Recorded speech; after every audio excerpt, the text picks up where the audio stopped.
আসসালামু আলাইকুম। আমার চ্যানেল আপনাদের সকলকে স্বাগত।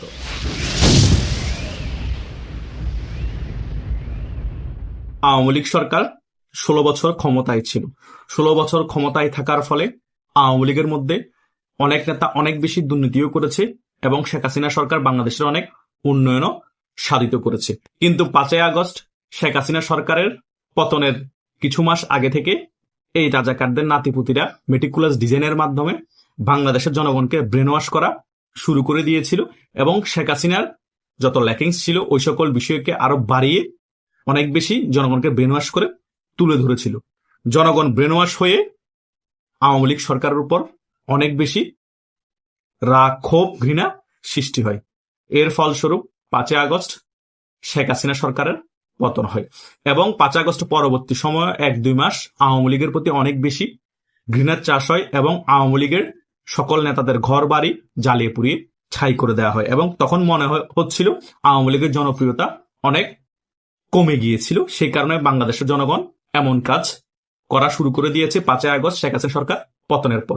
কিন্তু যতই সময় গড়াতে থাকে ডক্টর ইউনূসের শাসন দেখে এবং এই টোকাই সমন্বয়কদের এবং রাজাকারদের নাতিপুতিদের ওই সকল কার্যকলাপ দেখে বাংলাদেশ থেকে বাতাস ঘুরতে থাকে এবং সেই বাতাস আওয়ামী লীগের দিকে আসতে থাকে এবং বাংলাদেশ আওয়ামী লীগ 5ই আগস্টের আগে এবং পরবর্তী সময়ে 1-2 মাস যেরকম জনপ্রিয়তা কমে যাচ্ছিল সেটা আবার 360 অ্যাঙ্গেলে ঘুরে গিয়ে আওয়ামী লীগ আবার জনপ্রিয়তা শীর্ষে চলে আসে। যতই ডক্টর শাসন আমল এর সময় বাড়তে থাকে ততই আওয়ামী লীগের জনপ্রিয়তা বাড়তে থাকে। এই 12ই ফেব্রুয়ারি যে নির্বাচন হয়েছে সেই নির্বাচনে আওয়ামী লীগ তার জনপ্রিয়তা শীর্ষে পৌঁছে যায়। সেই কারণে 12ই ফেব্রুয়ারি নির্বাচনের আগে যখন Sheikh Hasina no vote campaign চালু করেছিল সেই ডাকে সাড়া দিয়ে সারা বাংলাদেশের মানুষ ভোট কেন্দ্রে যায়নি।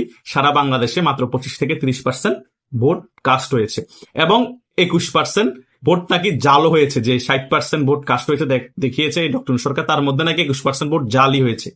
তার মানে চিন্তা করেন 25-30% সলিড ভোট পড়েছে আর যেগুলো পার্সেন্টেজ দেখানো হয়েছে বাড়িয়ে সে সকল ভোটগুলা সকল কিছু জাল ছিল। তার মানে আওয়ামী লীগের কত পার্সেন্ট মানুষ জনসমর্থন করে এবং কত পার্সেন্ট মানুষ আওয়ামী লীগের ডাকে সাড়া দিয়ে ভোট কেন্দ্রে যায়নি। আমি 60-70% মানুষ আওয়ামী লীগকে জনসমর্থন করে বা আওয়ামী লীগকে সমর্থন করে আমি বলবো না, অন্তত অ্যাটলিস্ট 50-45% মানুষ আওয়ামী লীগকে ভালোবাসে, সমর্থন করে। ওই সকল মানুষগুলো ভোট কেন্দ্রে যায়নি। আরো অনেক বিএনপির লোক তারা মনে করেছে বিএনপি অটোমেটিক হয়ে যাবে, তারাও ভোট কেন্দ্রে যায়নি। তার মানে 12ই ফেব্রুয়ারি নির্বাচনটা পুরাই ছিল ফাও একটা নির্বাচন। 12ই ফেব্রুয়ারি নির্বাচনের ফলে যে সরকার এসেছে মানে বিএনপি, তারাও ফাওভাবে এখন দেশটা চালাচ্ছে। বাংলাদেশের সাধারণ জনগণ এখন বারবার বলছে আওয়ামী লীগ সরকারের আমলে আমরা ভালো ছিলাম, শেখ হাসিনা সরকারের আমলে আমরা ভালো ছিলাম, আমরা আবার শেখ হাসিনাকে চাই, শেখ হাসিনাকে দেশে ফিরিয়ে এনে আমরা আবার প্রধানমন্ত্রী চেয়ারে বসাবো। কেন বলছে?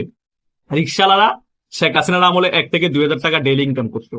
শেখ হাসিনা চলে যাওয়ার পর ডেইলি 500 টাকা ইনকাম করতে পারে না। শেখ হাসিনা চলে যাওয়ার পর চাঁদাবাজি গণহারে বেড়ে গিয়েছে। শেখ হাসিনা যখন ক্ষমতায় ছিল তখন চাঁদাবাজি হতো স্বল্প পরিমাণে। শেখ হাসিনা চলে যাওয়ার পর যে জায়গায় 200 টাকা চাঁদাবাজি হতো সেই জায়গায় এখন 400 টাকা চাঁদাবাজি হয়। এবং 12ই ফেব্রুয়ারি বিএনপি ক্ষমতা আসার পরবর্তী সময় বিএনপি যে সড়ক মন্ত্রী আছে তিনি তো ক্লিয়ারলি বলে দিয়েছেন সমঝোতার ভিত্তিতে টাকা নিলে সেটা চাঁদা না। সেটা শোনার পর চাঁদাবাজরা আরো কনফিডেন্স পেয়ে যায়, প্রত্যেকটা জায়গায় জোর জবরদস্তি করে টাকা নিয়ে সবাইকে বলে আমরা জোর জবরদস্তি করে টাকা নিই না, সমঝোতার ভিত্তিতে টাকা নিচ্ছি। মানে চাঁদাবাজিটাকেও জায়েজ করে ফেলা হয়েছে।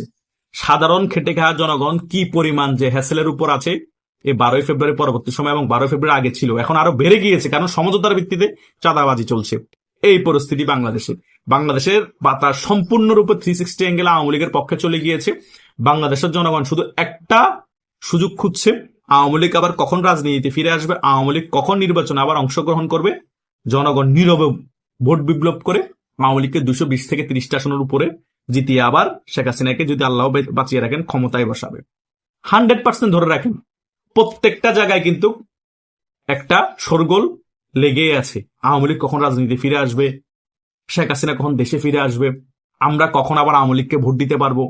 মানে জনগণ উদ্গ্রীব হয়ে আছে, একটা সুযোগ পাক নীরব বিপ্লব ঘটিয়ে বিপুল আসন পেয়ে আওয়ামী লীগ আবার ক্ষমতায় বসবে। ওই আওয়ামী লীগকে ভাই কেউ দমাতে পারবে না। আওয়ামী লীগের অনেক ভুল ত্রুটি আছে, সাংগঠনিক ব্যর্থতা আছে।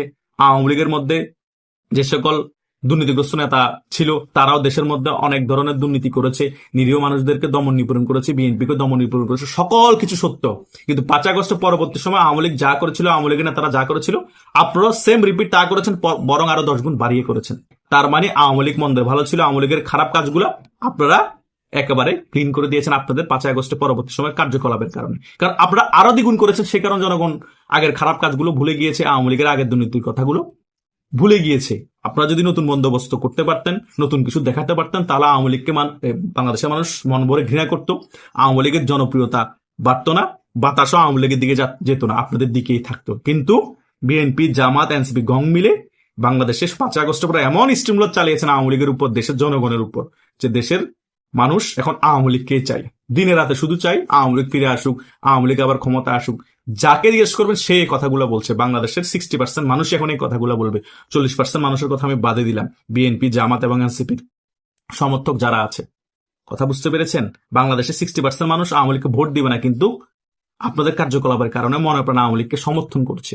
অন্তত আওয়ামী লীগ যখন ক্ষমতায় ছিল আমরা দরজা খুলে ঘুমাতে পেরেছিলাম, আমাদের গরু চুরি হয়নি, ছাগল চুরি হয়নি, কলা পেঁপে এগুলো চুরি হয়নি, সাইকেলের টিউব চুরি হয়নি। কিন্তু আওয়ামী লীগ সরকার পতনের পর দরজা লাগিয়ে ঘুমানোর পরও ডাকাতি হচ্ছে, ঘরের আশেপাশে ফল ফ্রুট পর্যন্ত থাকছে না, সাইকেল চুরি হয়ে যাচ্ছে, দোকান চুরি হচ্ছে, গরু ছাগল হাঁস মুরগি সকল কিছু চুরি হচ্ছে। এইরকম অবস্থা বাংলাদেশে, কারো নিরাপত্তা নাই। বিএনপির কর্মীরাও কালকে শুনলাম একজন গুলিবিদ্ধ হয়েছে ঢাকার মধ্যে কলাবাগানে। এইভাবেই চলতেছে, বিএনপির কর্মীরও নিরাপদে নাই, আওয়ামী লীগের কর্মীদের কথা বাদই দিলাম। আইন শৃঙ্খলা বাহিনীর এই অবস্থা। শেখ হাসিনা সরকার পতনের পর 2 লক্ষ কোটি টাকা শেখ হাসিনা ঋণ রেখে গিয়েছিল, সেটা ডক্টর ইউনূস ক্ষমতায় আসার পর 23 লক্ষ কোটি টাকা ঋণ রেখে তারপরে তিনি চলে গিয়েছে। এখন আবার বিএনপি এসেছে, বিএনপি 50 লক্ষ কোটি টাকা ঋণ নিয়ে বিএনপির পতন হবে, আবার আওয়ামী লীগকে ক্ষমতায় আসতে হবে। ওই ঋণের বোঝা নিয়েই আওয়ামী লীগ আবার দেশ পরিচালনা করে দেশটাকে আবার গোছাতে হবে, সকল কিছু আবার আওয়ামী লীগের কাঁধে এসে বসতে হবে। তাহলে কেনই শেখ হাসিনা সরকারের পতন ঘটিয়েছিলেন? হ্যাঁ, এটা ঠিক আছে, শেখ হাসিনার পতন ঘটানোর কারণে আওয়ামী লীগের রিয়েলাইজ হয়েছে আমরা কি কি সাংগঠনিক ব্যর্থতা আছে, যারা দুঃসময়ের কর্মী আমরা তাদেরকে মূল্যায়ন করি নেই, দুঃসময়ের কর্মীরা আমাদের দুঃসময়ে রাজপথে নামে নাই, আমাদের জন্য ফাইট করে না, তারা চুপ ছিল, তারা নীরবতা পালন করার কারণে আমাদের এই পতন হয়েছে। এখন আমরা সংগঠিত হয়ে তরুণ এবং বুজুর্গদের মিশাইলেই আমরা আগামীর আওয়ামী লীগকে সংগঠিত করব এবং আমাদের সাংগঠনিক ল্যাকিংস গুলা আমরা ঠিক করব এবং যারা দুঃসময়ের কর্মী তাদেরকে মূল্যায়ন করবো। এটা অন্তত রিয়েলাইজ হয়েছে, এটা আওয়ামী লীগের রাজনীতির জন্য ভালো। একদিকে পতন হয়েছে বাংলাদেশ দেশের জনগণের জন্য খারাপ হয়েছে, কিন্তু আওয়ামী লীগের রাজনীতির জন্য ভালো হয়েছে। এখন আওয়ামী লীগ পরিপূর্ণভাবে জনগণের দল হয়ে ফিরে আসতে পারবে। কিন্তু এটা আপনাদেরকে আবারও আমি মাথায় দিয়ে দিচ্ছি, বাংলাদেশের বাতাস কিন্তু ঘুরে গিয়েছে, এখন কিন্তু আওয়ামী লীগের পাল্লা ভারী। যে কোনো মুহূর্তে নির্বাচন হবে, আওয়ামী লীগ বিপুল আসন নিয়ে বাংলাদেশ আবার ক্ষমতায় আসবে। বিএনপি যতই ভালো দেখানোর চেষ্টা করুক কোনো লাভ হবে না, কারণ আওয়ামী লীগের উপর যে কালিমা লেপন করা হয়েছিল দিনের ভোট রাতে করে, সেটাও কিন্তু 12 ফেব্রুয়ারির মামুঘাটে নির্বাচন দিয়ে সেই কালিমাটাও কিন্তু মুছে গিয়েছে। এবং আওয়ামী লীগ যে দুর্নীতিগ্রস্ত, আওয়ামী লীগ নেতারা যে দুর্নীতি করে, সেটাও কিন্তু ডক্টর 16-17 মাসের শাসন আমলের কারণে সকল কিছু মুছে গিয়েছে। আওয়ামী লীগ এখন নিট এন্ড ক্লিন হয়ে গিয়েছে, পরিশুদ্ধ হয়ে গিয়েছে আওয়ামী লীগ এই 16-17 মাসের ডক্টর কার্যকলাপের কারণে, বিএনপি, জামাত এবং এনসিপির কার্যকলাপের কারণে। আশা করছি আপনারা সকল বিষয় বুঝতে পেরেছেন। তবুও যদি আপনাদের মনে কোনো প্রশ্ন থাকে কমেন্ট করে জানাতে পারেন। ধন্যবাদ সকলকে।